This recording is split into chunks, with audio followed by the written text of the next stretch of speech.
Olá, boa tarde.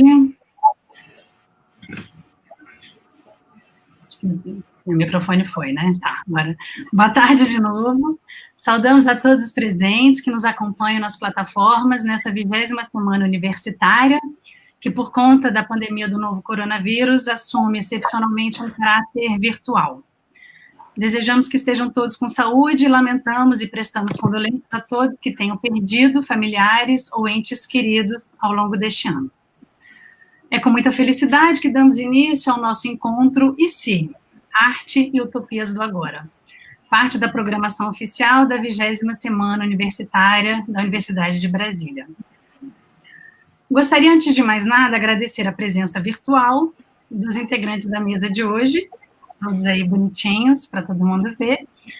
Agradeço também ao Decanato de Extensão, na pessoa da professora decana Algamira Amância, Departamento de Artes Visuais, na pessoa da professora-chefa do departamento, Rosana de Castro, a coordenação de extensão do Instituto de Artes, na pessoa da professora Tereza Santa Cruz, a coordenação de extensão do Departamento de Artes Visuais, na pessoa da professora Sinara Barbosa, bem como a Universidade de Brasília pela realização desse evento. Além de agradecer pessoalmente ao estagiário do decanato, Isaac Guimarães, que estará ao longo dessa semana nos dando apoio técnico, logístico, para a realização desse encontro. Nossa provocação para esse evento é a seguinte: o contexto da pandemia global provocada pelo novo coronavírus vem assolando o mundo, sobretudo o Brasil, com catastróficos efeitos sociais e culturais, como a perda da vida de lideranças indígenas e artistas dentre as mais de 130 mil contabilizados até o momento no território nacional. A essa crise sanitária soma-se as crises cultural, educacional e político-institucional expressas, sobretudo, nos frequentes ataques à democracia brasileira e na expansão da extrema-direita como fenômeno mundial. Testemunhamos o aumento das desigualdades, da precarização dos meios de trabalho, a urgência das pautas raciais, da opressão de gênero, dentre outras. Como nesses tempos de desamparo, diante dos discursos reacionários, fazer sonhar um modo de viver? Como reformular nossas perspectivas de futuro como condição para construir o presente? Como fazer frente ao autoritarismo, como fazer frente ao automatismo das práticas cotidianas, à apatia programática, à burocratização dos gestos e dos afetos? Como vislumbrar novos horizontes, recuperando da ilusão e da ficção sua potência tática e necessária, na criação de novos caminhos transformadores, revolucionários de nossa realidade? O que a prática artística e poética nos ofertam no sentido de traçar novos, outros caminhos e descaminhos nessa construção de coletividade? Aqui parece-nos não apenas oportuno, mas urgente recuperar e debruçar-se sobre o conceito de utopia, como desejo que nos impulsiona na construção de novas formas do viver e do sentir.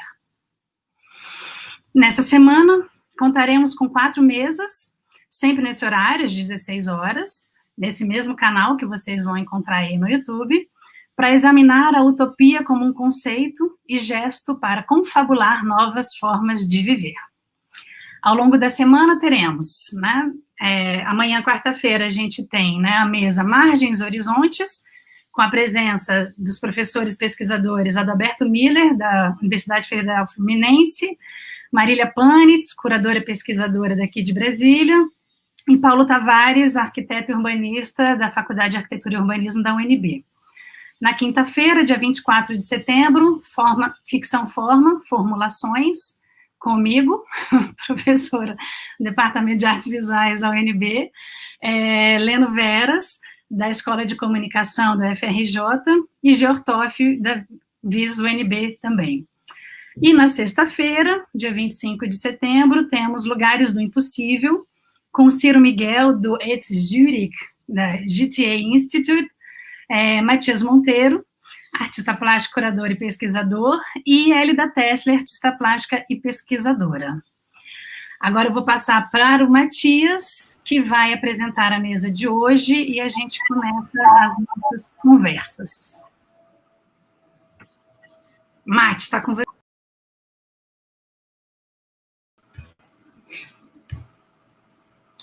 Olá, gente, tudo bom? Meu nome é Matias, vou ser o moderador da mesa de hoje.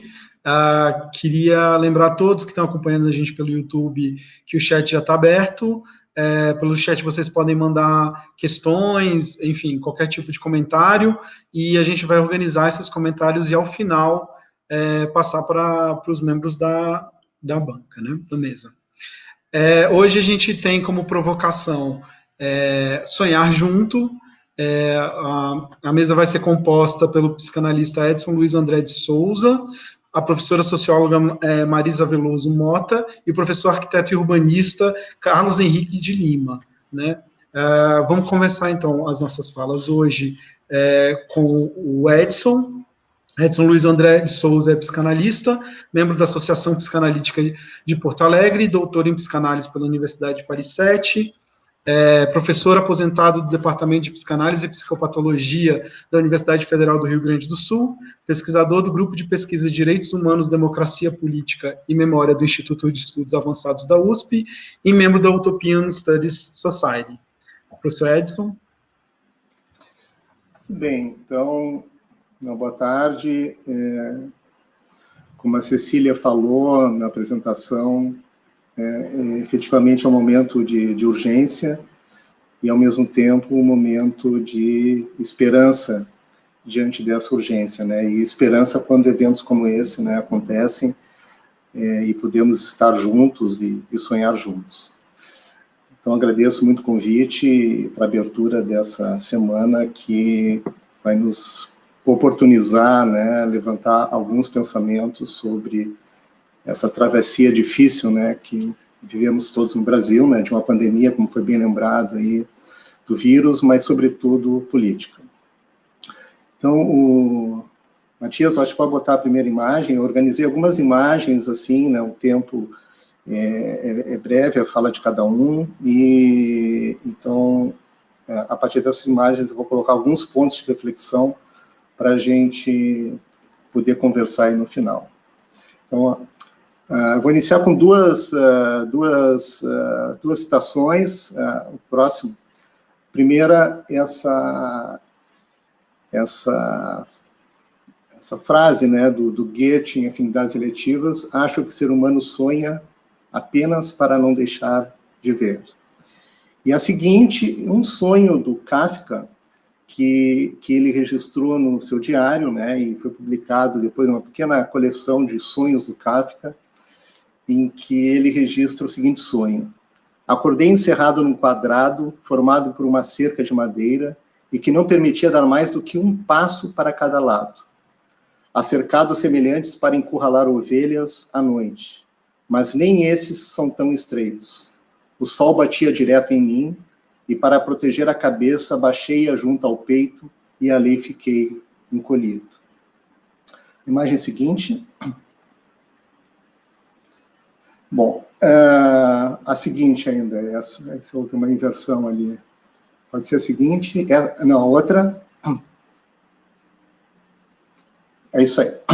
Bom, então, esse sonho do Kafka, né, e eu coloquei esse trabalho que eu acho muito impressionante, né, da Clarissa Tossin, Brasília a pé, né, não sei se vocês conseguem ver bem aí na imagem esses caminhos abertos, né, pelo caminhante, de alguma maneira recusando as vias principais, né, e fazendo esse traçado próprio e singular, como uma metáfora possível, né, dos sonhos que abrem caminho, né, que abrem espaços, mesmo quando nos mostram os espaços mais estreitos, né, como esse sonho tão impressionante do Kafka.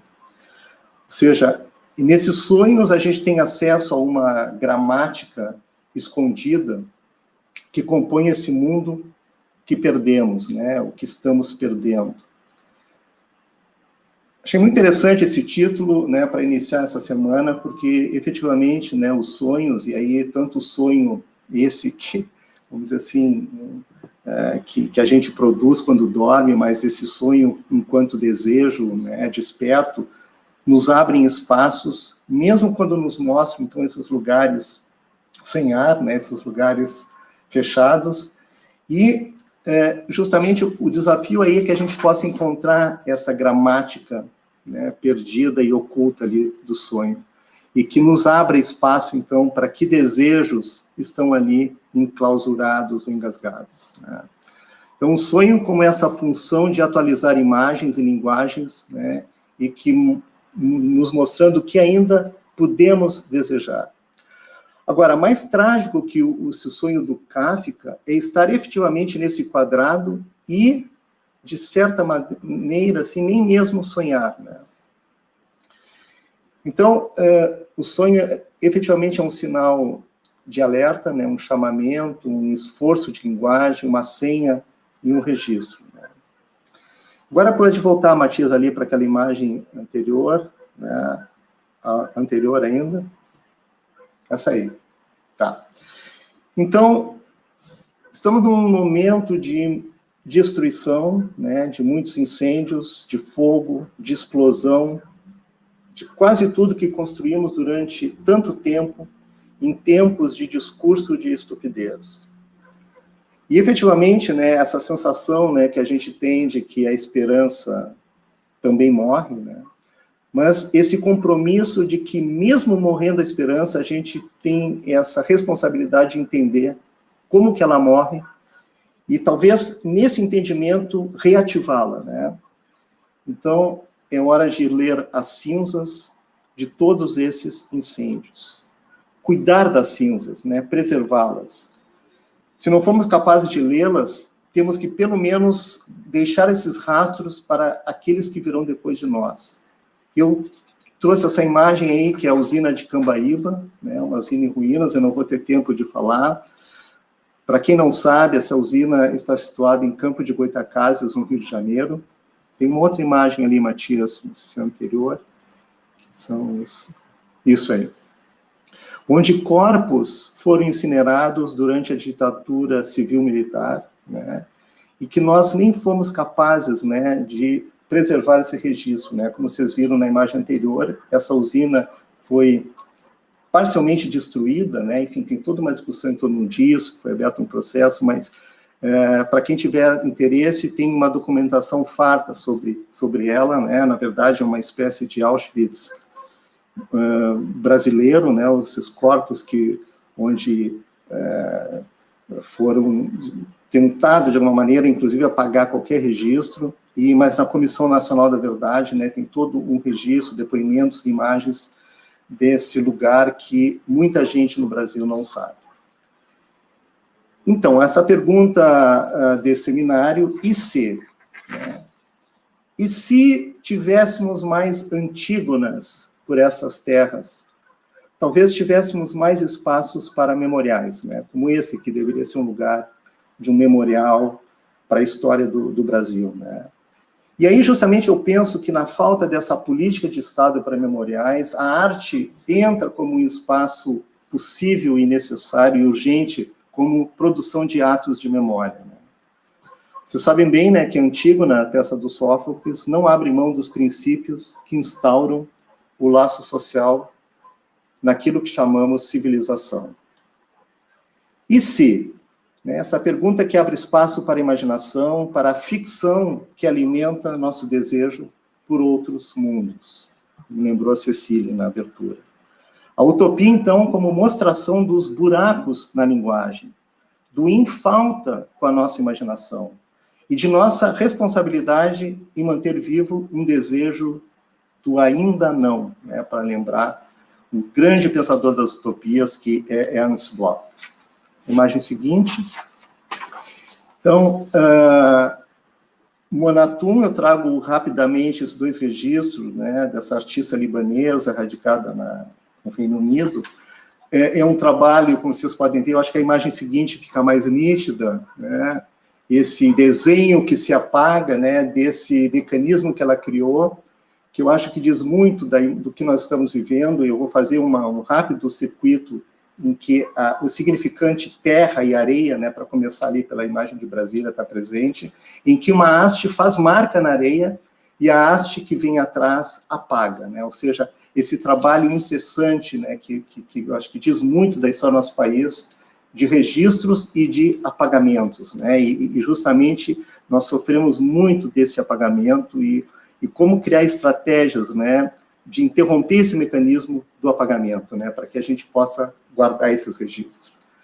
E a imagem seguinte, então, de outro artista que é enfim, eu trouxe duas fotos, mas há um vídeo, o trabalho é um vídeo do Gary Hill, quem tiver curiosidade pode buscar no YouTube, que está disponível, que chama Mediações, e é um trabalho onde há uma voz que fala, né, um texto muito interessante, que é justamente desse lugar da voz e de uma mão com areia que vai enterrando essa voz, né? A imagem seguinte a gente pode ver, e no vídeo essa voz vai apagando, né?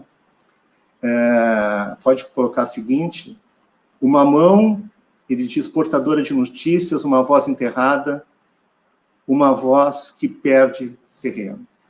Então, justamente, o nosso trabalho, me parece, aí como metáfora, e na imagem seguinte, é como poder botar a mão nessa areia, né, e um pouco nessa imagem de Antígona, aí na figura do Márcio Silva, que é entrar em campo, né, entrar em cena com o seu corpo, né, com o seu desejo, né, com a sua aposta, e recolocar as cruzes que foram destruídas, né, por aquele senhor que está atrás, mas que, de alguma maneira, nós temos aí um retrato do Brasil, né. Essa foi uma manifestação em junho, no Rio de Janeiro, da ONG Rio da Paz, com 100 cruzes. Naquela época, naquele momento, tinha 50 mil mortos. E o Márcio Silva, um taxista que passava ali por Copacabana, havia perdido um filho de 25 anos, de nome Hugo, 2 semanas atrás. E ele, vendo, né, de forma indignada aquela destruição e ninguém reagindo, ele entrou ali na praia de Copacabana e não se confrontou com esse que destruía, mas foi recolocando as cruzes no lugar. Então, eu vou para a seguinte, já me encaminhando aí, talvez para o meu argumento maior, assim, que é retomar essa questão do sonho, né, a partir dessa imagem aí do Flávio de Carvalho, né, é uma série muito conhecida do Flávio de Carvalho, chamada Série Trágica, com 9 desenhos que ele faz no leito de morte da mãe dele, né.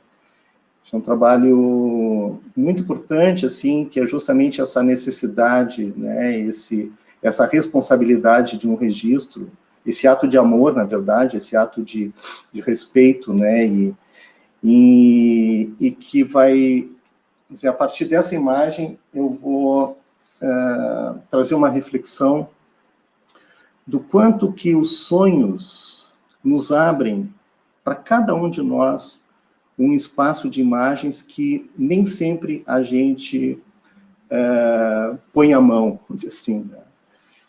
Eu participo de um projeto junto com alguns colegas, Paulo Endo, da USP, Denise Mamed, de São Paulo, e outros colegas, que se chama Inventário de Sonhos. E nós estamos recolhendo sonhos nesse período de pandemia, né, desde março, por uma pesquisa, né, que nós estamos começando a fazer, muito inspirados, né, no livro da Christiane Berard, né, Os Sonhos do Terceiro Reich,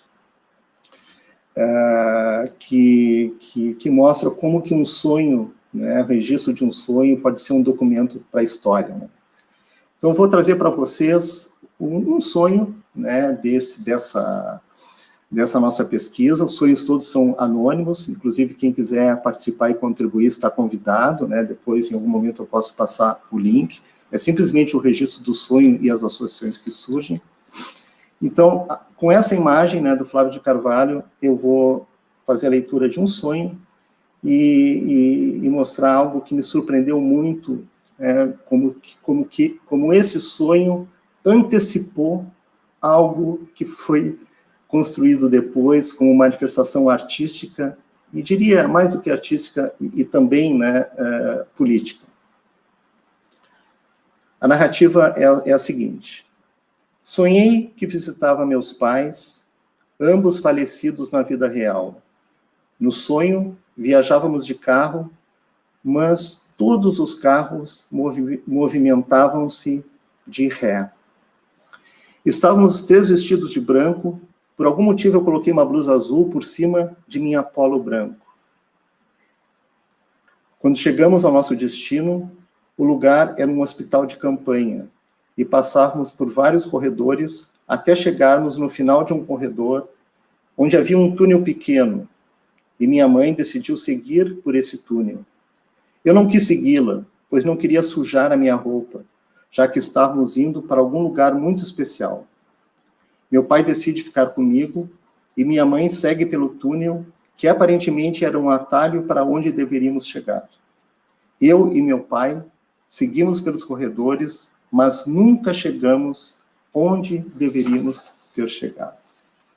Então, vocês percebem, né? Bom, tem algumas associações, mas que eu não vou trazer aqui, e eu vou seguir as minhas associações, assim, né? Que é uma conexão.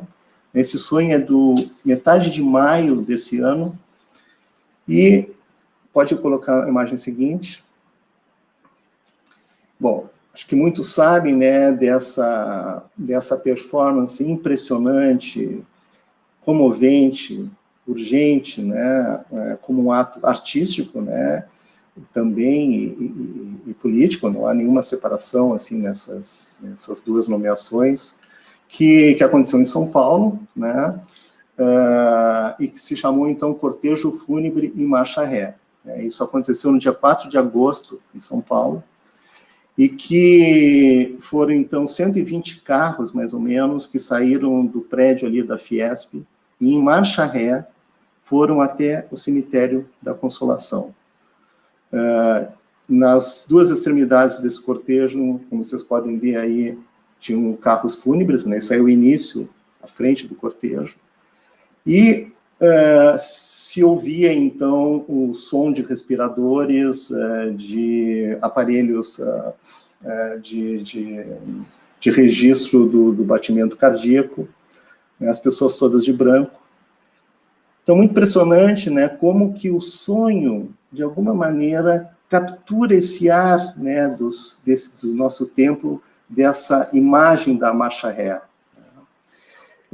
Esse foi uma manifestação, né, uma performance criada, enfim, concebida por Antônio Araújo, né, do Teatro da Vertigem, que convidou o Nuno Ramos e o Eric Rocha, né, e, se eu não me engano, foi apresentada agora em Berlim, né, na Bienal de Berlim, o resultado, né, o filme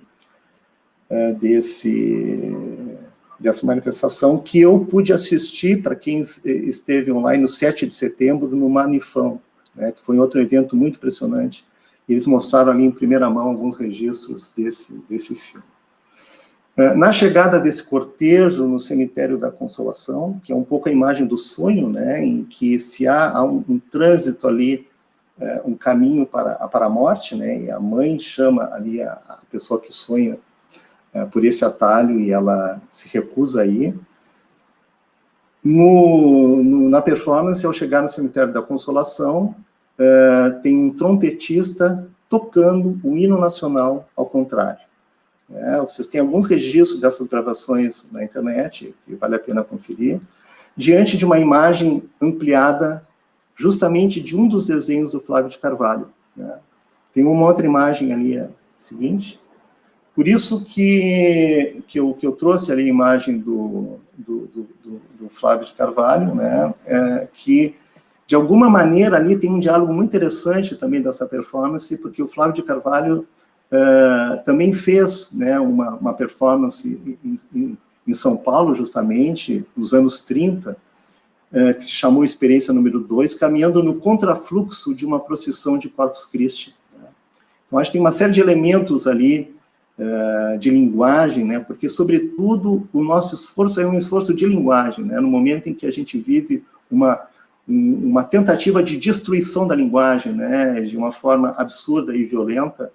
Eu acho que a arte ainda é um reduto, e a psicanálise também, certamente, né, isso é o meu fronte também de intervenção, como um lugar onde a gente ainda pode, de alguma maneira, ter essa liberdade, né, e do sonhar, essa liberdade de falar, e como nesse como nessa associação entre performance e sonho, né, a gente vê a questão do sonhar junto, né, porque mesmo quando a gente não lembra dos sonhos, né, quando nossos sonhos são empobrecidos, eu achei muito legal o título, porque a gente pode também sonhar o sonho do outro, né, e se trata ali, né, essa generosidade, esse ato importante aí como imagem, e o sonho da pessoa que doou, por exemplo, também para o nosso inventário, é poder sonhar o sonho do outro, né, e de alguma maneira aí construir algo, poder abrir novos espaços, né, novas imagens, novas reflexões.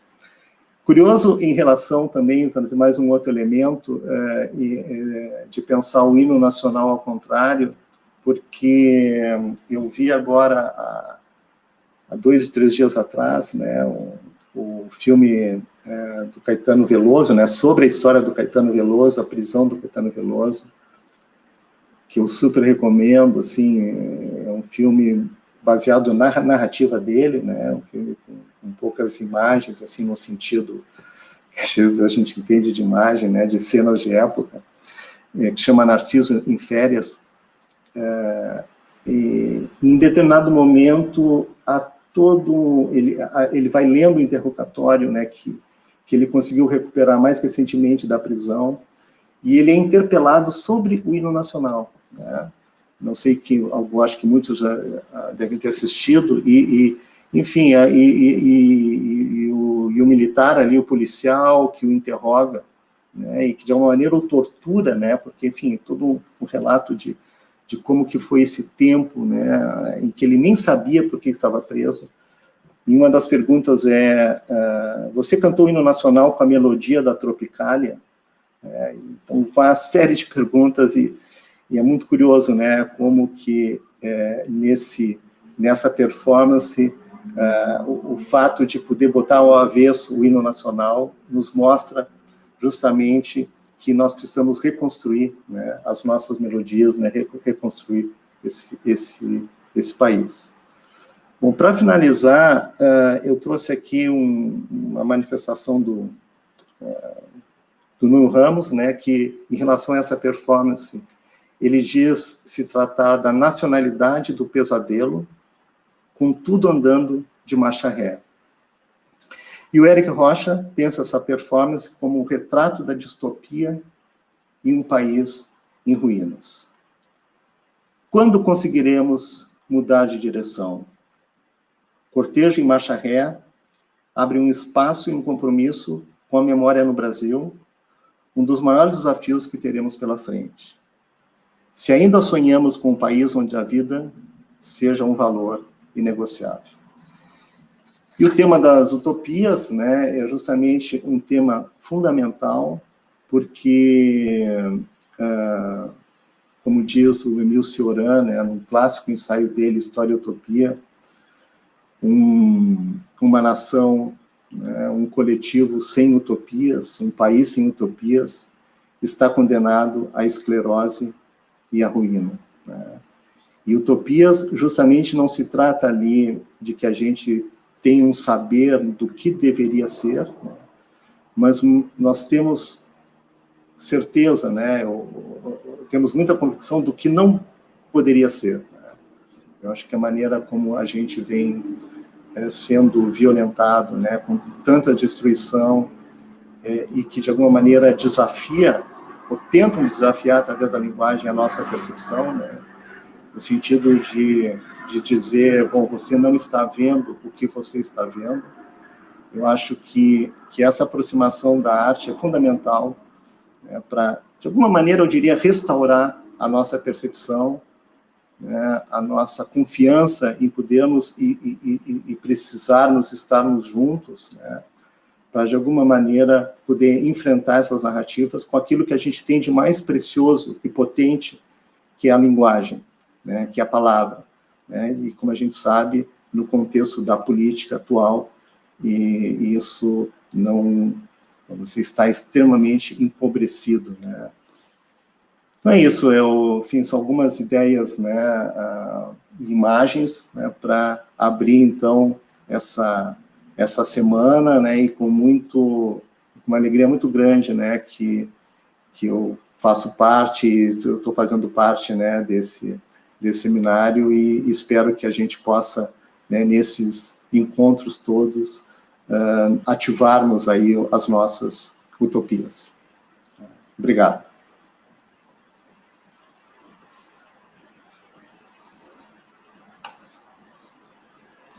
Acho que foi muito bom começo de conversa para a gente. Vou convidar agora, só lembrando também a todo mundo, vocês podem fazer os questionamentos de vocês, no final a gente vai encaminhar para todos e tentar fazer um debate a partir, então podem se posicionar aí, se colocar no chat, né? Convido agora, então, a palavra a professora Marisa Veloso Mota Santos, doutora em Antropologia pela Universidade de Brasília, pós-doutora em Estudos Urbanos pela New York University, professora do Instituto Rio Branco, do Ministério das Relações Exteriores, e professora da Universidade de Brasília.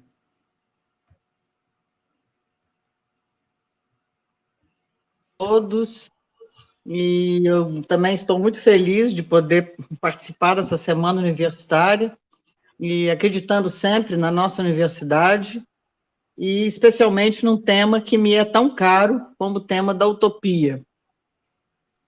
Eu gostei muito da fala do professor que me antecedeu, e acho que algumas afinidades nós vamos encontrar com aquilo que eu vou dizer. Talvez não tenha seja um texto mais, enfim, né, mais, digamos, até um pouco tradicional. Eu não estou trabalhando com coisas tão atuais assim, mas que me parece também que nunca perderam a sua historicidade e a sua importância. Então, agradeço o convite que me foi feito pela Cecília e pelo Matias. Estou muito feliz de voltar, né, também ao Departamento de Artes Visuais, onde eu sempre participei de muitas atividades. Eu vou praticamente, né, tocar em algumas temáticas que eu acho importante, porque eu já trabalhei muitos artigos sobre esse tema da utopia, então me deu uma certa aflição de poder, né, de resumir, de não falar demais, para dar espaço para a gente, né, discutir. Vou, então, apresentar um pouco tópicos, assim, que eu considero, né, importantes para a gente, nessa discussão sobre utopia. Então, nesses tempos, né, de distopia, onde o tempo e os homens tornaram-se sombrios, vivenciando uma brutal quebra de laços sociais do sentido do coletivo, do sentido do tempo, é como se, de repente, tivéssemos perdido o passado, a memória e o futuro, assim como nossas referências sociais. Nesse sentido, é urgente recuperar a capacidade de formular utopias, manter teso o arco da promessa, né, como uma música do Caetano, e lembramos a sugestão de Nietzsche de que é preciso sempre aprender alguma coisa com a história. É preciso, portanto, né, não perder a convicção que a utopia das sociedades, que é possível, né, a convicção de que as sociedades precisam construir utopia, e que é preciso construir a ideia de que a mudança e de que outras sociedades são possíveis. Concordo com o colega que me antecedeu, pobre da sociedade que não é capaz de produzir utopias, né? Eu vou discutir nessa breve fala, que nós temos pouco tempo, 3 tópicos, né? O primeiro é realizar um breve percurso sobre a genealogia do conceito de utopia. O segundo tópico é pensar a utopia como devir, que é a minha proposta, né, que eu vou tentar desenvolver brevemente aqui. E o terceiro tópico é também só mencionar, muito brevemente, um texto que eu gosto muito, que é A Marcha das Utopias, de Oswald de Andrade, que é um texto muito intrigante e muito interessante. Eu sempre tive muito gosto pela essa ideia de utopia. Desde há muito tempo, já tenho trabalhado com essa ideia, já publiquei, né, um artigo sobre a utopia de Brasília, um outro sobre a utopia da UNB, um outro sobre a utopia no pensamento latino-americano, e também uma discussão com Oswald de Andrade sobre a relação da utopia com a antropofagia. Nesse primeiro tópico, né, nessa genealogia do conceito, que são coisas já muito conhecidas, a história da utopia é antiga, né, e remonta ao tempo de Platão e de sua república, que aspira a um ideal de Estado baseado na justiça. A república seria organizada pelos filósofos, a partir do conhecimento intenso e luminoso que possuíam. Depois de Platão, encontramos na Idade Média, o clássico A Cidade de Deus, de Santo Agostinho. No século XVI, em 1516, aparece o livro, hoje clássico, A Utopia, de Thomas More. No século XVII, o famoso também de Tommaso Campanella, A Cidade do Sol, né, e no iníciozinho do século XVII. A Utopia, de Thomas More, é ainda hoje uma referência obrigatória quando se discute o tema, né, dessas propostas de cidades utópicas ou de sociedades utópicas que foram surgindo ao longo do tempo. A palavra utopia é derivada do latim topoi, que significa lugar. Mas utopia é o não lugar, né? Ou lugar algum. Na visão de More, utopia remete-se a um mundo ainda não existente, onde haveria abundância, harmonia, vida sadia e justa para todos. A partir do século XVI, o pensamento utópico, e a partir do século XVI, vai se iniciar o que o Oswald de Andrade vai chamar o ciclo das utopias, né? Que desenvolve, então, o pensamento utópico de modo mais sistemático no mundo ocidental, e a ideia, né, de utopia vai surgir não apenas na Europa, mas também nas Américas e no Novo Mundo, né? Desde o Renascimento, há muitas propostas que enfatizam o governo dos bens comuns, a liberdade dos indivíduos frente à arbitrariedade dos governos. As virtudes do cidadão seriam um antídoto contra as injustiças do governo. Muitas outras sociedades, cidades utópicas, foram propostas ao longo do século, né?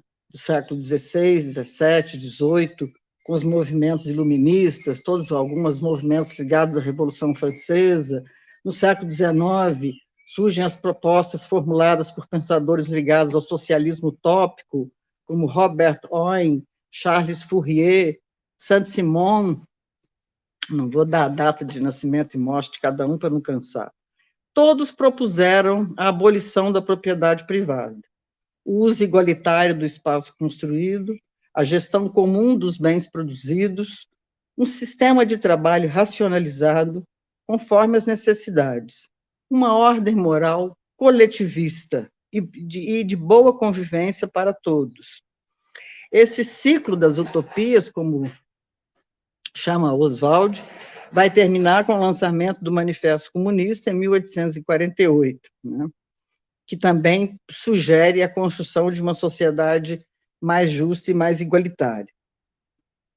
No século XX, os princípios do urbanismo e da arquitetura moderna, tais como foram estabelecidas pela Carta de Atenas, né, mudanças na organização urbana, transformariam a sociedade, né, foi uma grande utopia que alcançou a construção de Brasília, né, que consagra e realiza esta utopia, buscando a reorganização do espaço urbano, criando uma cidade mais cooperativa, mais igualitária, ou pelo menos propondo, né, criar uma cidade mais cooperativa, mais igualitária e mais cosmopolita.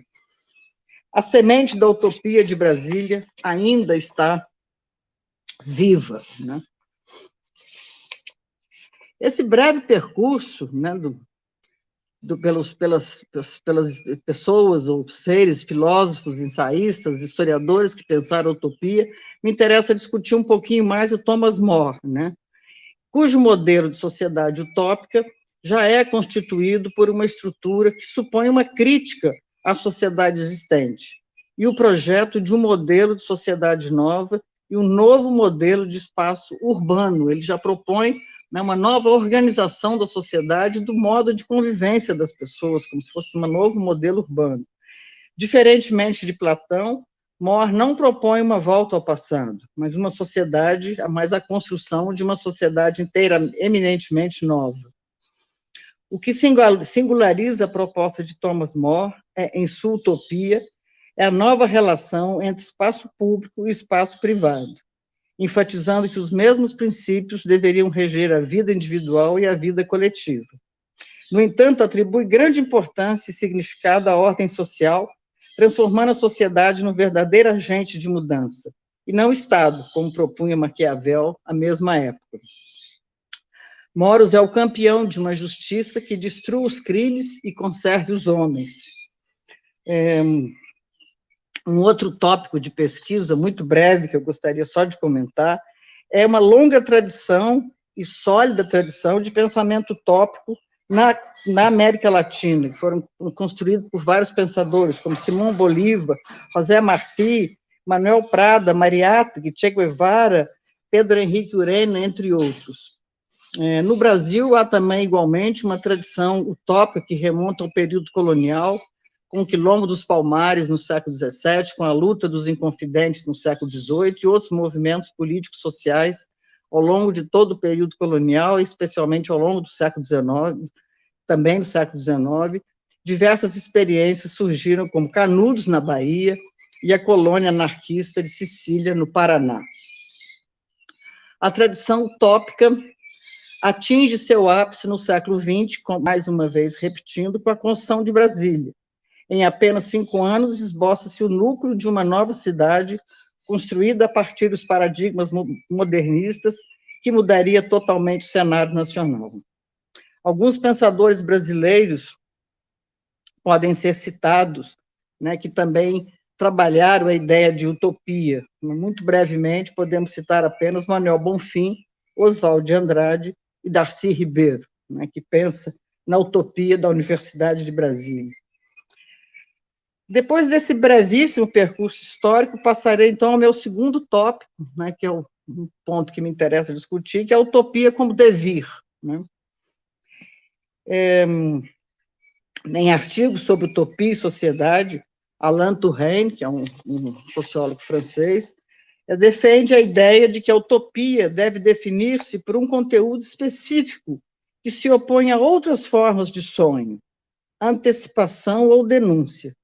Utopia surge enquanto as pessoas perdem a esperança no paraíso ou no mundo do além, e por isso buscam realização nesta vida, querem transformações sociais concretas, buscando outras maneiras de viver junto. Não é incomum encontrar associações entre utopia e sonho, ou entre utopia e imaginação.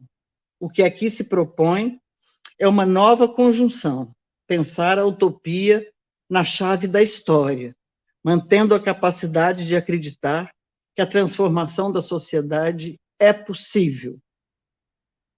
O cerne do pensamento utópico é a introdução na ordem do discurso, ou como diz o colega que me antecedeu, na ordem da linguagem, da ideia de que existem alternativas, modelos diferenciados de organização mais justos, que podem ser viáveis.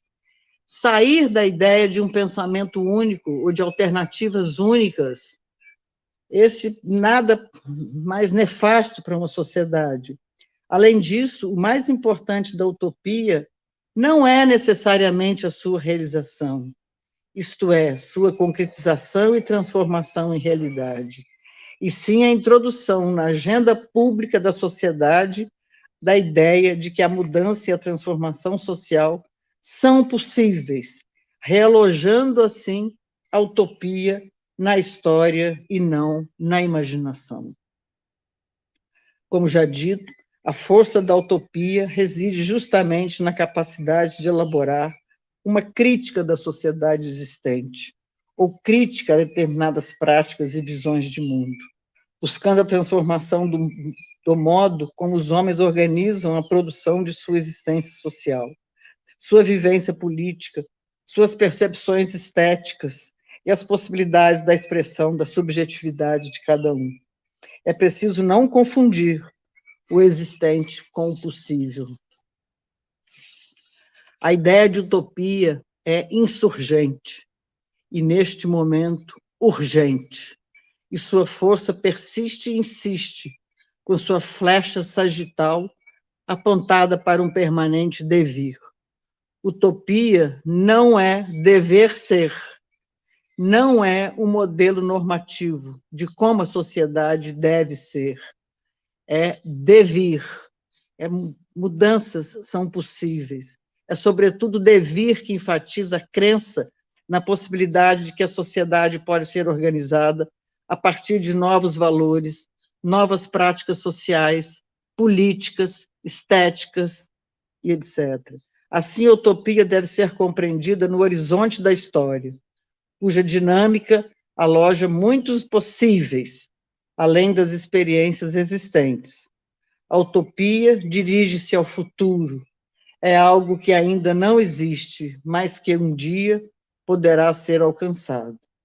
A utopia é uma semente que a qualquer momento pode florescer. Eu agora, então, vou partir para o meu terceiro tópico, a Marcha das Utopias, do Oswald de Andrade, que é um artigo que ele escreveu, dá licença, em 1954, creio que o último artigo antes de morrer, que ele morre em 54. Como eu já disse, ele fala no ciclo de utopias, né, de que vai de Thomas More, no século XVI, 1516, até o Manifesto Comunista de 1848. Mas nós podemos dizer que esse ciclo de utopias ele alcança o século XX e, quiçá, o século XXI.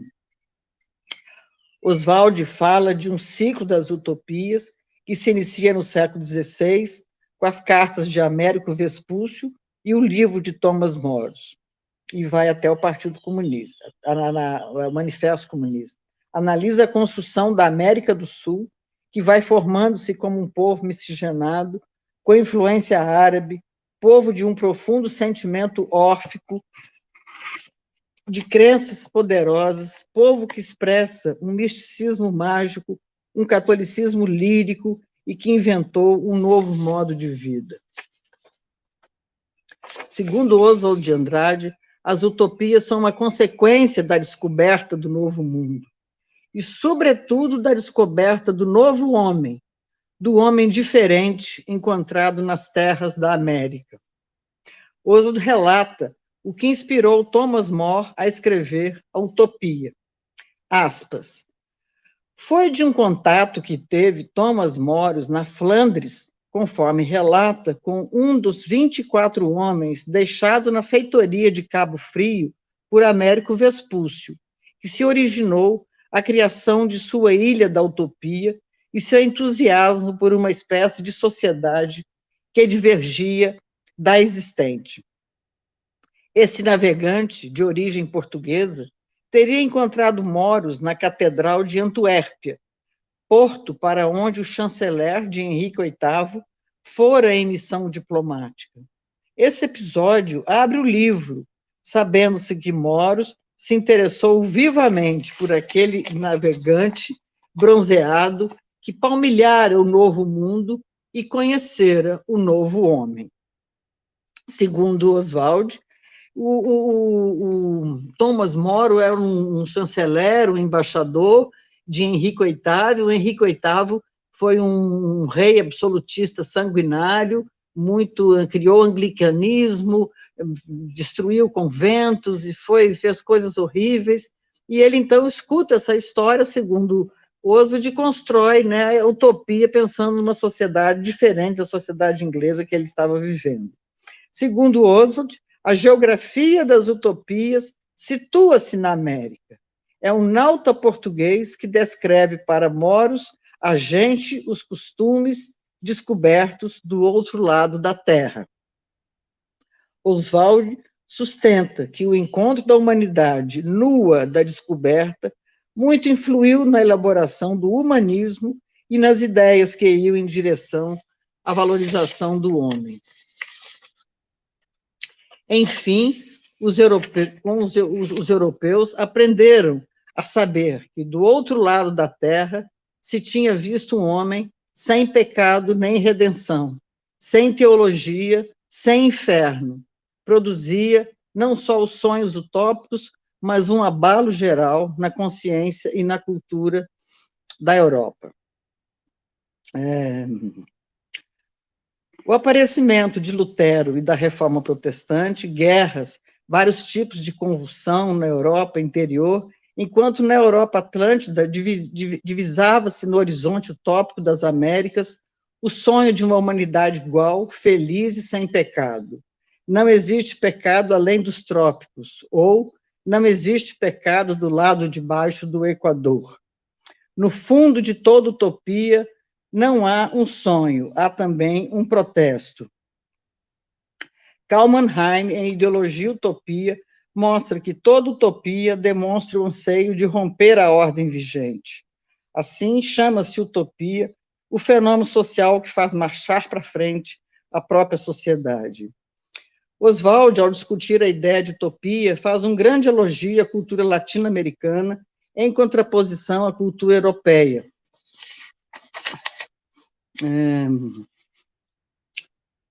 Assim, contrapõe as ideias de modernidade europeia com as ideias de utopia e suas propostas criativas formuladas na América, e as ideias de Estado-nação, a noção de antropofagia e o matriarcado de Pindorama.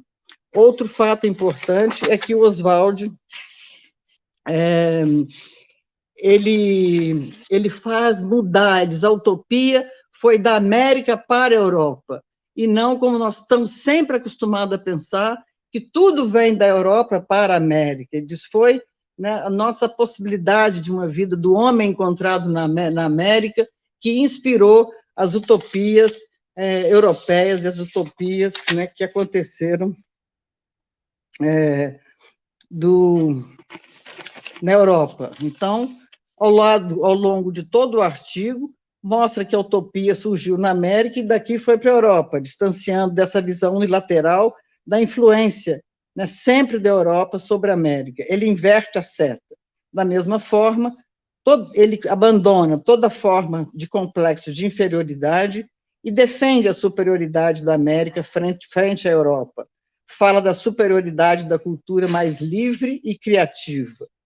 Elogia e admira a influência árabe e a presença dos jesuítas, valoriza o catolicismo em oposição ao rigor do puritanismo protestante, nossa maneira de construir modos alternativos de vida. E, para concluir, né, podemos considerar, com Oswald de Andrade, a cultura como um grande repertório e reservatório de valores, saberes, práticas materiais e simbólicas que adquirem densidade e complexidade cada vez maiores, sem esquecer sua força transformadora. A cultura pode ser, assim, um acervo vivo de utopias. Muito obrigado. Desculpe se eu li meio rápido, mas obrigado.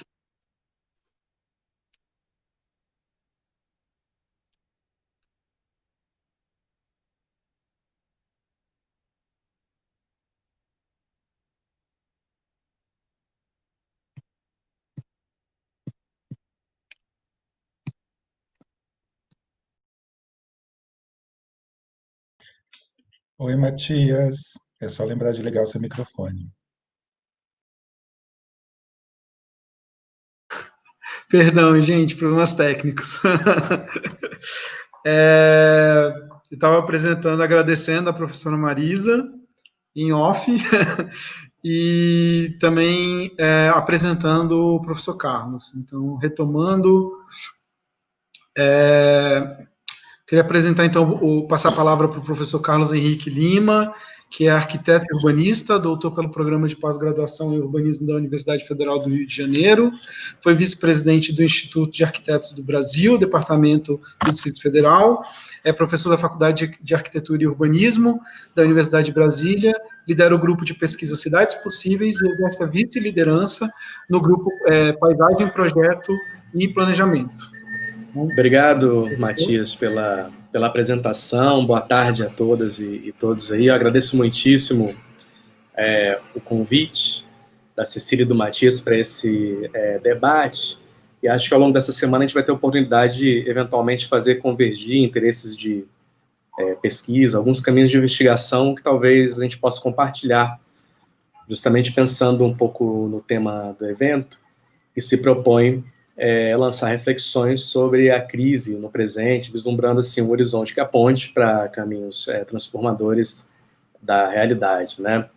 Bom, em algum momento dessas nossas conversas preliminares que a gente foi tendo ao longo das semanas, me surgiu um pouco esse nexo, esse ponto de contato entre a utopia e o exílio, que não sei se aparece ali para vocês, pedi para o Matias compartilhar lá o PDF, e que eu aqui proponho, né? Eu não me refiro ao exílio apenas como uma condição da separação brutal e do desterro, mas, sobretudo, sobre o que ele indica como possibilidade de fazer coexistir territórios em que seja possível outras relações entre os seres humanos e a natureza, entre o visível e o não visível, entre o sono, sonho e a vigília. É a partir justamente dessa relação que fazemos aqui, né, que eu proponho aqui uma brevíssima consideração sobre esse nexo, essa forma de sonhar junto, né, e que talvez tenha sido defasada pelo tempo presente, pelo que o Siddhartha Ribeiro falou, apresentou no livro dele, né, Oráculo da Noite, né, Oráculo do Sonho, como uma espécie de invasão da vigília no sonho, né? E eu vou falar também sobre uma perspectiva como arquiteto urbanista, né? Então, é a minha formação, meu campo de estudo, e aí eu me desculpo de antemão, não tanto por fechar o horizonte de referências, mas também porque assim vocês já ficam cientes de antemão das minhas limitações mesmo, assim.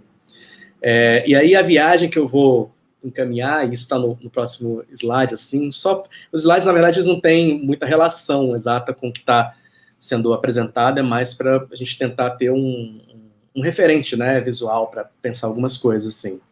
A gente viajar um pouco, a Marisa fez uma brevíssima, mas ao mesmo tempo muito competente leitura de um arco histórico, mas a minha proposta é a gente ir ali na Europa do século XV, na primeira fase moderna, assim, quando mudanças no arranjo social resultaram em novos tipos de uso do espaço urbano e das formas arquitetônicas, né? Disparando assim um conjunto de estratégias urbanas fortemente contrastantes com aquelas da Idade Média. A emergência da classe burguesa fez com que as relações políticas se tornassem muito mais rápidas, mudassem muito mais rapidamente do que até então, o que impulsionou um conjunto novo de elaborações técnicas, né, de instrumentos e de saberes para lidar com problemas contingentes, que é tipo levar água de um lado para o outro, atravessar o curso de um rio, por aí vai, mas também de produzir representações ideais desses espaços. Então, se a cidade se torna um objeto do conhecimento, ela também vai passar a ser representada de diferentes maneiras, né? No século seguinte, que é o século XVI, né, e por razões análogas, essas transformações vão dar curso à sedimentação da imaginação iniciada assim, no século anterior, né, e vai resultar num mosaico que vai desembocar em novos cânones que resultaram em longos períodos de continuidade. É o caso das cidades elaboradas por meio de teorias e tratados, primeiro na Itália, depois em outros cantos ali do Velho Mundo, né? E que resultaram num vínculo muito preciso entre necessidade e função. E a imagem que a gente tem aí é um desses casos, que é a arquitetura militar, produzida pelo Michelangelo, mas não só por ele, né? Mas essa imagem nos leva a pensar também algo que ocorreu em toda a Itália e nos países nórdicos, que enfrentamento de desafios técnicos semelhantes por meio do desenho, por meio da criação de cidades, de fortificações, domínio da anatomia e da perspectiva, como a obra do Albrecht Dürer e do Leonardo da Vinci, né? Então, a cidade passa a ser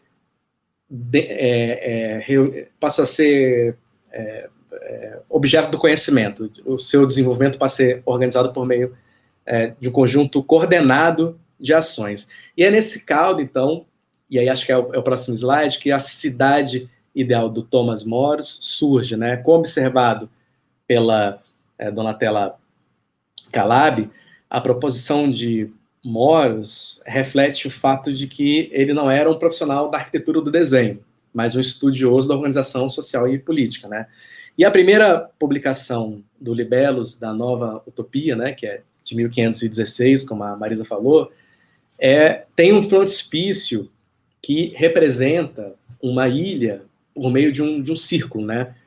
E no meio, a cidade principal, construída por uma rua única, cujas edificações estão muito bem posicionadas, em ordem, e estão ainda construídas em estilo medieval. E isso contrasta muito com as diversas experiências arquitetônicas e urbanísticas daquele período, o que, segundo a Donatella Calabi, mostra não só uma diferença de gosto entre o ilustrador e o Thomas More, né, mas também que essa utopia, essa primeira utopia, né, essa invenção europeia, é uma organização teórica, é um lugar potencial, uma ilha, né, na qual é abolida a propriedade privada, na qual justamente, né, a justiça permanece em relação aos sujeitos, mas ela contém 54 cidades, né, o que corresponde aos 54 condados da Inglaterra, que eram edificados tal qual esse frontispício. Quer dizer, para o Moros, há um referente espacial, algum lugar a ser remetido, e a qual está relacionada, então, à sua utopia, não só em relação ao arruamento, mas também às condições de sítio, um lugar para o qual apontar e que se pode sonhar, né? Bom, e aí eu vou fazer um abrupto corte, né? Na próxima imagem, o que eu proponho um pouco é pensar em outras experiências imaginativas que estão presentes na obra de diversos autores da decolonialidade. Não sou estudioso assim do assunto, mas vou falar muito particularmente de uma coisa que venho estudando recentemente, que é o trabalho do Édouard Glissant, melhor dizendo, alguma passagem ali sobre a sua obra que remete à condição negra e diaspórica no mundo, e que ele usa o termo, então, da errância e do exílio, né? E por que desse vínculo? Porque o acúmulo dos instrumentos técnicos que eu falei nesse começo aqui, eles resultaram na utopia, né, nessa obra, resultaram nas cidades ideais, mas também, todas elas, claro, com um vínculo muito forte entre um determinado tipo de funcionamento da sociedade, um determinado tipo de funcionamento do espaço, mas também produziram técnicas nas colônias, também produziram, nos mundos colonizados, experiências como, no limite, o apartheid, né, no século XX. Então, e a escravização. E o Glissant vai falar sobre a experiência da colonização como algo que colocou o corpo negro em trânsito contínuo. Isso em uma condição de exílio, pois desfez os referentes do espaço que são muito diferentes do tipo de cidade que a metrópole vinha produzindo, né? Os povos colonizados tinham outras relações de cultura, espaço e natureza, né? Nas Américas, para onde os povos africanos foram majoritariamente traficados, a imagem do exílio negro para o Glissant está associada a espécie de abismos. Esses abismos são correspondentes figurativos dessa separação. E aí são 3 imagens que o Glissant coloca. E de forma um tanto quanto irresponsável, eu coloquei 3 imagens em sequência, mas só para a gente tentar sedimentar um pouco isso. É claro que elas são talvez indizíveis, né? A dimensão de tudo isso, e as 3 imagens que o Glissant traz, elas são talvez intangíveis. A primeira delas corresponde ao ventre da barca, como o dispositivo, o tumbeiro, o dispositivo técnico para comercialização e tráfico. O segundo abismo é o abismo do Oceano Atlântico, onde os seres enfrentam todos a travessia infinita. A coisa do Atlântico está relacionada à travessia infinita, não só porque durante o tráfico as fragatas avistavam embarcações clandestinas e precisavam, nas palavras do Glissant, né, aligeirar a barca, lançando ao mar a carga, né? a carga que ele se refere são os corpos escravizados, mas porque ou seja, o mar Atlântico, esse Atlântico da escravização não é o mesmo mar prolífico assim do Mediterrâneo, né, civilizacional. Ele é uma outra coisa que tem esse componente do acúmulo primitivo de capital e ao mesmo tempo do acúmulo de tragédias e de horrores, né? E por fim, a última imagem, que é os exílios cotidianos, né? Que é dessa experiência exilada e errante, que é ver desfazer a imagem da vida que se tinha em algum lugar, sem ver que se formar uma nova, né? É um universo povoado de memórias fugidias, né, segundo o Glissant, e que também pode ser, ao mesmo tempo, uma espécie de amplificação de imagens dessa obra, desse artista. Eu acho que é uma amplificação um pouco desse cruzamento errante. Então, essa errância, ao que o Glissant se remete, não provém exatamente da renúncia ou da frustração em relação a alguma origem perdida ou deteriorada, né? Não é, assim, apenas o ato deliberado de recusa, nem uma pulsão incontrolável de abandono, mas é um movimento contínuo de agenciamento que pode ser fundado numa espécie de proximidade do que o autor caracteriza como relação, essa ideia dele de poética da relação. O que é isso, né? Botar as coisas em relação talvez seja um pouco colocar em contato contínuo pequenas frações de alteridade e amplificá-las. Na poética da relação, do Glissant, que é justamente essa obra que eu estou me referindo aqui, que eu botei lá a capa um pouco antes, essa identidade, ela se prolonga numa relação com o outro, né? E que é uma busca contínua, que não tem origem, por isso ele se remete a ela como rizomática, ela não tem uma estrutura, né? De uma identidade que deverá se opor a todas as subtrações provocadas pela colonização. E é isso que, na experiência das cidades, talvez se manifeste nas frestas, nas buscas que as culturas em movimento, ou seja, a utopia que não é relacionada necessariamente a um lugar, mas a um determinado corpo, a um determinado movimento que faz ainda pulsar práticas ancestrais, anteriores ou de outros tempos, né? Não há para culturas em diáspora um abismo que separe assim, o que é cultura e mito, o que é formulado por meio de um texto, de qualquer outra manifestação sensível, e alguma coisa que está no outro tempo em que não passa, né? A continuidade entre essas formas de pensar e fazer fez aqui, nas Américas, nas colônias, assim, o que o pensador Simas vai falar particularmente sobre o caso brasileiro, chama, e aí eu vou abrir uma aspas aqui, de encruzilhada da tragédia da diáspora, virada em empreendimento de invenção do mundo, transgredindo o precário. E aí, por fim, nessa última imagem, que é uma imagem, acho que do carnaval, vai remeter justamente aos contra-ataques, às artimanhas do jogo. Enfim, é Oxum, que em África era um rio, e no candomblé é todos os rios. É Doum, irmão mais novo inventado, de Cosme Damião, passeador encantado das esquinas suburbanas, na garupa do cavalo de São Jorge. São os barões e rainhas da noite. É a Rua Beale, escrita pelo James Baldwin, uma espécie de desterro solitário de um mundo que é todos e, ao mesmo tempo, nenhum. É o lugar onde todos os negros nasceram, segundo o Baldwin, né? São os discursos não verbalizados, são maneiras coletivas de praticar a vida que, com suas rasuras, as contradições e todas as incompletudes dessa fragmentação foram formando outras amarrações, além daquelas dadas pela ordem, dadas por uma determinada ordem, mesmo que seja uma ordem utópica, né? Porque, no fundo, ela é uma ordem, né? É o bairro afro-judeu da Cidade Nova, que o Bruno Carvalho, historiador de Harvard, vai se remeter no seu livro A Cidade Porosa. É o desfile da escola de samba na avenida, que reúne, uma avenida que é a Presidente Vargas, que reúne os códigos do urbanismo funcionalista, fazendo vibrar ali um outro terreiro, um outro território, numa gigantesca encruzilhada. É uma encruzilhada feita por um sonhar junto, a partir daquilo que existe, como diz o Simas, não porque viveu, mas porque foi inventado. Então, a utopia é uma ilha, né, uma forma de conciliação elaborada a partir das estruturas materiais, da organização da vida a partir dos acúmulos compartilhados num extraordinário desenvolvimento urbano, humano, que é feito na ruína das esferas de poder temporal e religioso, né, a aristocracia e o clero, divididas, né, a partir de um empreendimento burguês que promoveu uma separação radical entre a cultura e a natureza.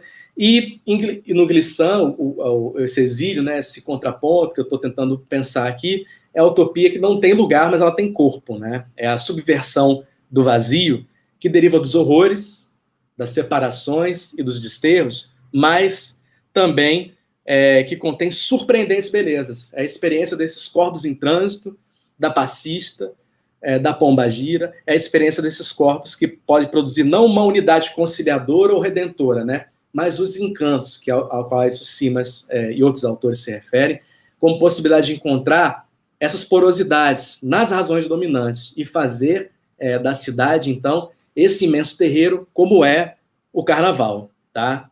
Então, era isso que eu queria falar aqui com vocês, muito brevemente, para a gente poder conversar. Obrigado.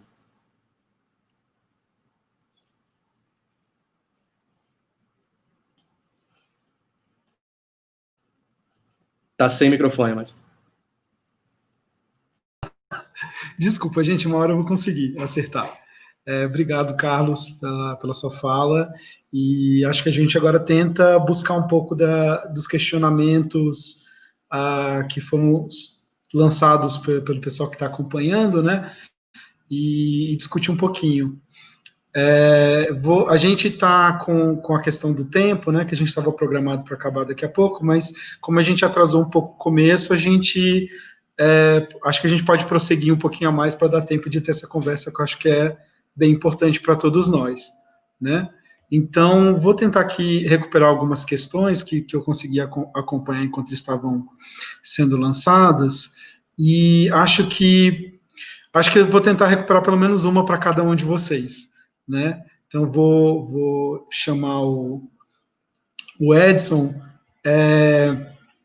Edson, estava vendo aqui nas falas, a sua fala suscitou algumas questões, bastante coisa sobre a questão do apagamento, né? Do esquecimento, desse projeto de esquecimento, do papel estatal que a gente tem no Brasil, do esquecimento como um projeto. Então, se perguntou um pouco desse papel do esquecimento frente à utopia, né, dessa condição da memória como uma condição de utopia, né, e do papel da arte nesse registro da memória também, dessa recuperação dessa memória que está sendo apagada, né. Então, acho que até as obras que você trouxe, até recuperaram aqui já a pergunta da Beth, a colocação da Beth Mori sobre isso. Então, acho que é uma questão que as pessoas estão querendo te ouvir um pouco mais sobre isso, assim. Se você puder falar mais um pouquinho.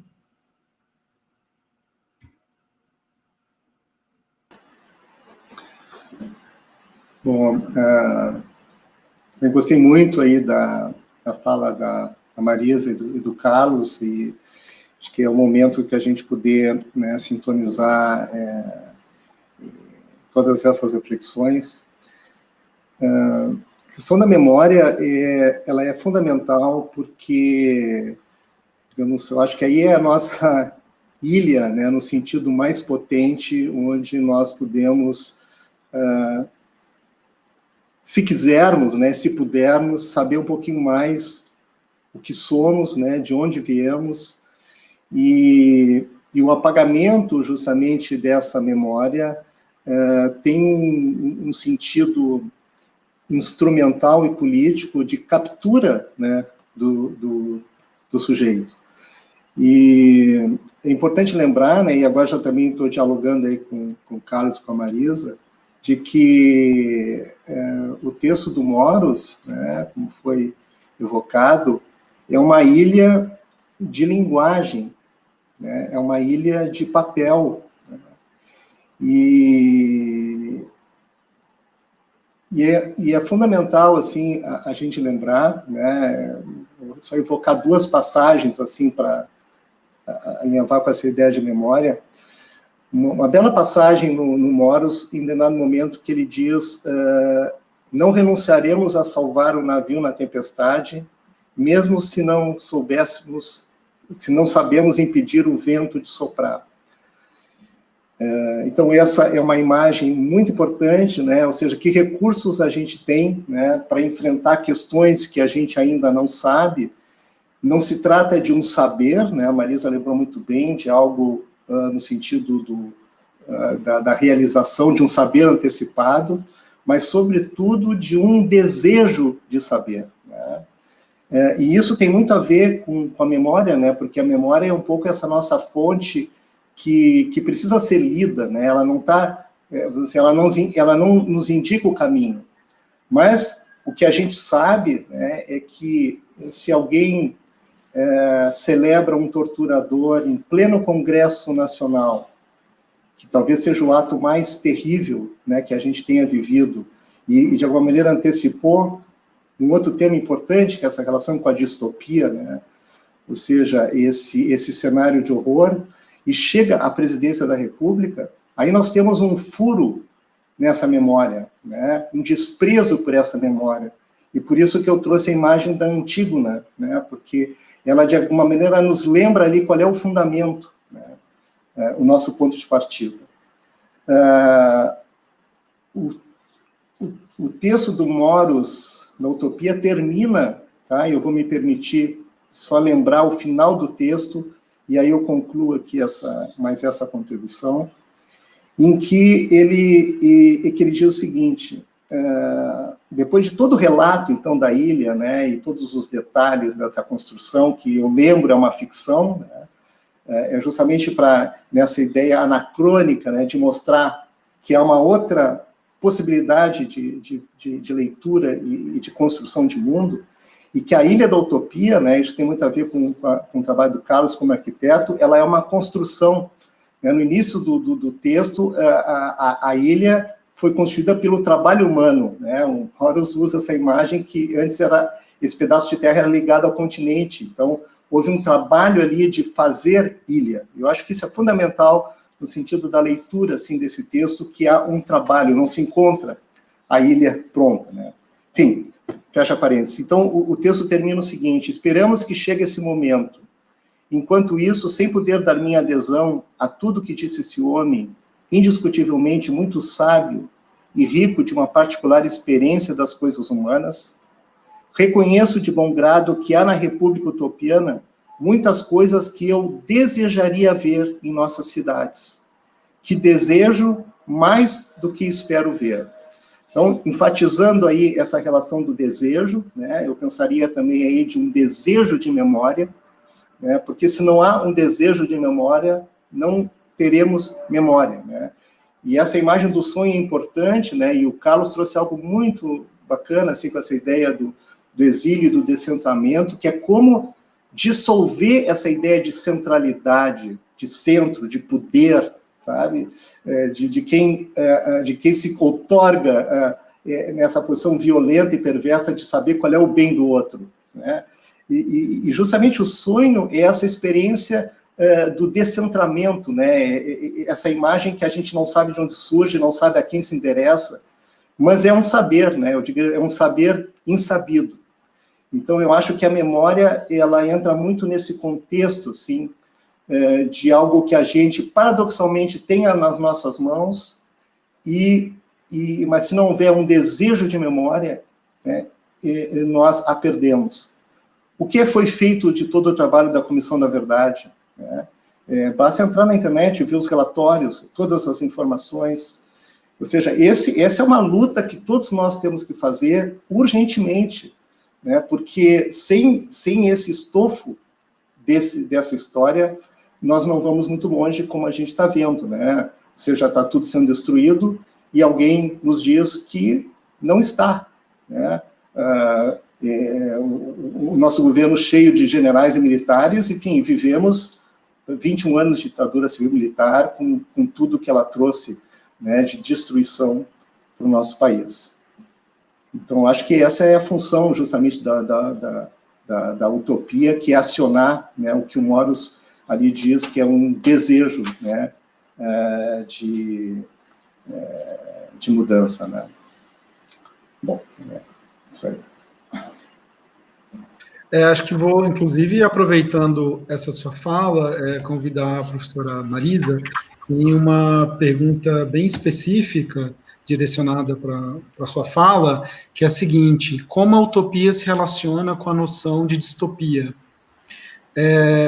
Se pensarmos de um desejo utópico de uma sociedade com a realidade atual autoritária e opressiva, logo distópica, né? Então, perguntando um pouco qual que seria o lugar da distopia nesse momento atual, nesse discurso das utopias, né?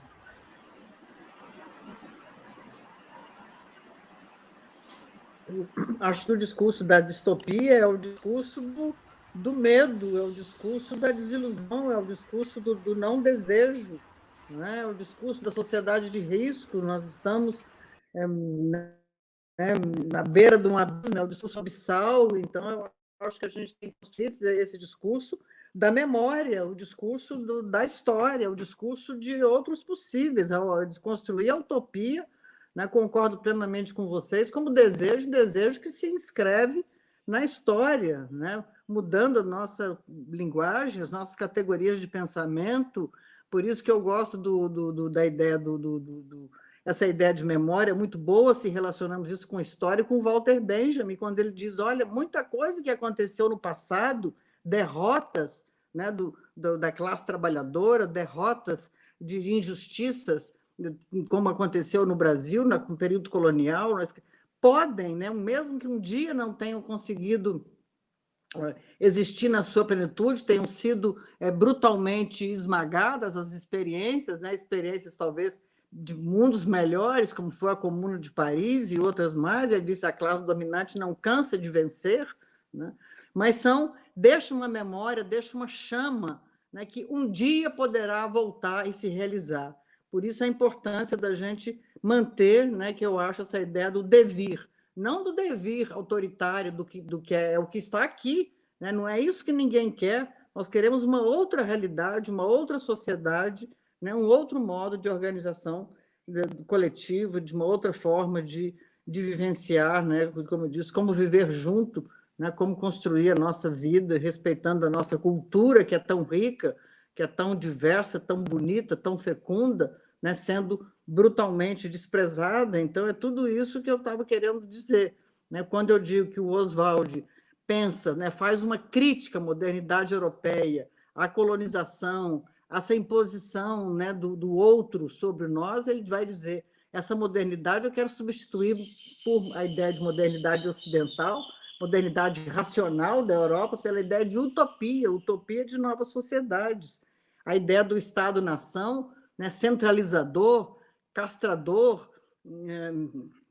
eu quero substituir pela patriarcal, né, autoritário, eu quero substituir pela ideia de um matriarcado de Pindorama, né, eu quero substituir, fazer uma antropofagia, né, no sentido de devorar, né, essas imposições que nos querem impor, né, de qualquer forma, e essas imposições amargas, né, essas imposições que machucam, né, a nossa dignidade, então, a nossa história, a nossa memória. Então, eu acho que no sentido de que, ultimamente, nós estamos vivendo o quê? Apenas distopias, né? Filmes, histórias, situações mostrando um mundo caótico, né? Um mundo fragmentado, um mundo invadido por seres alienígenas, um mundo perturbado, um mundo de desastres. Então, nós não podemos deixar, né, nos abater por esse mundo como agora, né, de tanta atrocidade. É preciso manter vivo esse arco da promessa de que é possível mudanças. É isso um pouco a ideia que eu quis aqui defender, né?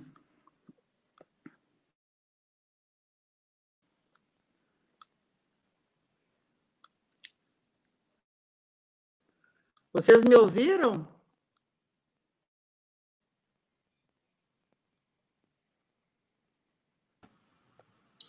Tá sem microfone, Matias?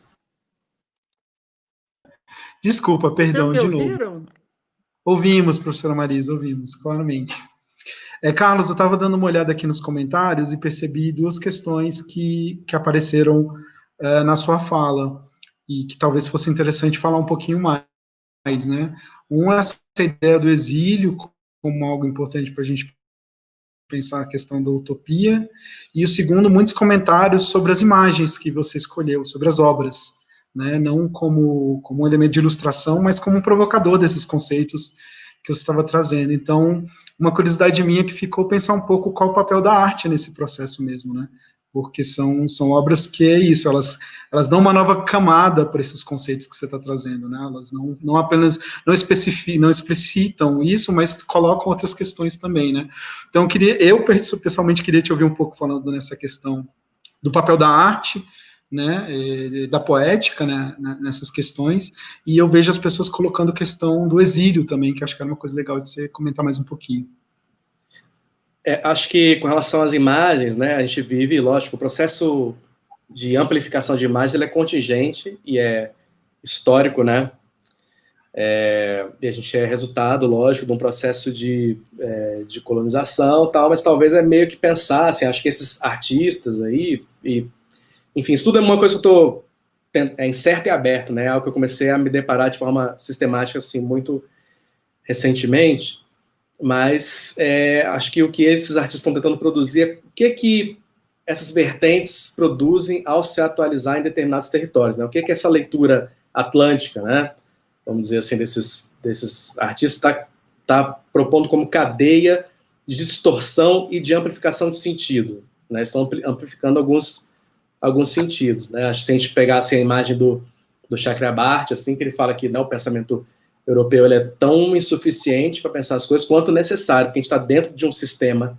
de códigos, de cânones, etc. Então, acho que esses artistas eles têm uma determinada circulação, eles usam uma determinada linguagem, mas ao mesmo tempo tentam amplificá-las, né? Tentam fazer com que eles possam, de alguma maneira, não ficar num arranjo esquemático estável de dominação e reação, assim, né, etc. Mas eles têm discursos que ultrapassam aquilo a que se referem de maneira mais imediata, né? Assim, acho que todos esses trabalhos, e por isso que são assim, né? Enfim, relativamente diversificados, não tanto no tempo, mas assim, temas e abordagens, né?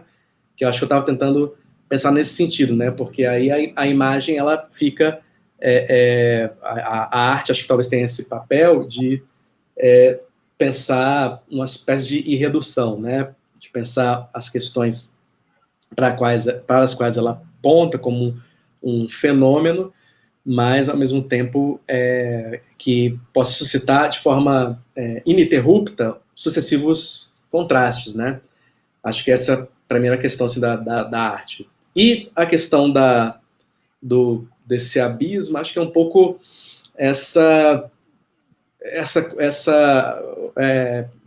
estado permanente de instabilidade, né? Acho que um pouco nesse sentido de não buscar uma fusão homogeneizadora, o abismo é um pouco isso, e também não é sucumbir à violência aberta, né? Então, justamente por estar numa zona limítrofe e imprecisa, que pode ser fonte inesgotável de renovação das imagens das experiências, né? Das experiências de vida coletiva.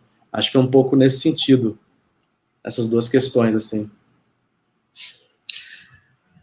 Obrigado, Carlos. Acho que a gente teve um começo muito produtivo hoje, assim, acho que a gente, pensando que o nosso evento vai ser uma conversa que se dá em vários encontros, eu acho que o encontro de hoje colocou uma série de questões muito importantes para a gente debater agora nas próximas mesas, né, nos próximos encontros, e dar continuidade, né. Eu, particularmente, fico muito interessado nessa ideia de que a utopia não tem um lugar, mas tem um corpo, né? Isso eu acho uma ideia muito potente para a gente, em outras oportunidades, com outros palestrantes, também investigar um pouco melhor, né?